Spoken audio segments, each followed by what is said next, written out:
सध्या देशभर सरकारतर्फे भारत संकल्प रथ हा गावोगावी जाऊन भारत सरकारच्या योजनांची माहिती लोकांपर्यंत पोहोचवत आहे।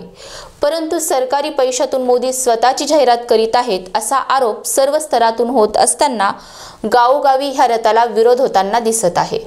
जालना जिल्हा युवक काँग्रेसतर्फे जिल्हाध्यक्ष राहुल देशमुख यांनी दाणापूर तालुका भोकरदन येथे मोदींचा संकल्प रथ अडवला व त्याच्यावर कापूस फेकून निषेध व्यक्त केला।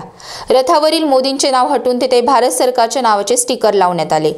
मोदींनी दिलेले कुठलेही आश्वासन पूर्ण केलेले नाही, उलट महागाई सर्वाधिक स्तरावर आहे, शेतकऱ्यांच्या मालाला भाव नाही।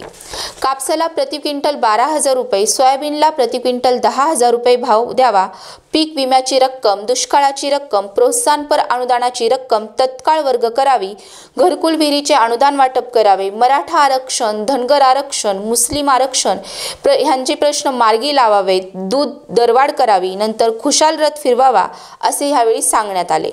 शेतकऱ्यांच्या समस्या जोपर्यंत सरकार सोडवत नाही तोपर्यंत रथ फिरू देणार नाही असा इशारा यावेळी देशमुख यांच्यातर्फे देण्यात आला। शेतकऱ्यांचे हाल झालेले आहे आणि अशा परिस्थितीमध्ये दुष्काळानं आपल्याला एकीकडे परेशान केलेलं आहे, दुसरी गोष्ट आरक्षणामुळे अर्धे लोक हवाल दिले, आसमानी संकट आपल्यावर आलेलं आहे, काही ठिकाणी अतिवृष्टी नुकसान झालं, काही ठिकाणी पाऊस न पडल्यामुळे नुकसान झालं, शेतकऱ्याचे एकूण उत्पन्नामध्ये घट झालेली।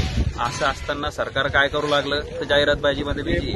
सरकार इथं मोदी सरकार म्हणून नाव दिलेलं आहे, मोदी सरकार म्हणून नाव दिलेलं आहे आणि पैसा जनतेचा आणि प्रचार मोदीचा हा प्रकार आम्ही खपवून घेणार नाही। मोदीजींनी त्यांचा प्रचार करायचा आहे तर त्यांच्या पैशातून करावं, पक्षाच्या पैशातून करावं। तसंही पक्षासाठी आता मोठे मोठे अदानी अंबानी सारखे देणगीदार त्यांना शोधून काढले, तेवढा छोटासा ट्रक घेणं त्यांच्यासाठी मोठी गोष्ट नाही, सगळ्या गोष्टी अदानीच्या घशात घालायच्या आहे तर त्याच्या पैशातून हा प्रचार करावा असं आमचं म्हणणं आहे।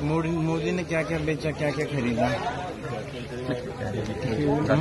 दूसरी बात सर, ये जो रथ अब तालुके में काम करने वाला है तो आपके पक्ष की ओर से हर गांव में तालुके में आप इसको विरोध दर्शाने वाले। पक्षापेक्षा आम्ही जनतेला मोठं समजतो, शेतकऱ्यांना मोठं समजतो। जर शेतकऱ्याला असं वाटत असेल की त्यांच्या मालाला भाव भेटलेला आहे, जर शेतकऱ्यांना असं वाटत असेल त्यांच्या सोयाबीनला भाव भेटलेला आहे, जर शेतकऱ्यांना असं वाटत असेल की त्यांचा जो त्यांना सांगितलं होतं नियमित कर्ज भरणाऱ्याला पैसे आम्ही परत करू, ते पैसे जर परत आले असेल, जर शेतकऱ्याला असं वाटत असेल की त्याला वेळेवर पीक विमा भेटलेला आहे, वेळेवर पीक कर्ज भेटलेलं आहे, तर शेतकऱ्यांना या रथाचं बिलकुल हार तुरे उधळून स्वागत करावं, आमचं काहीच म्हणणं नाही।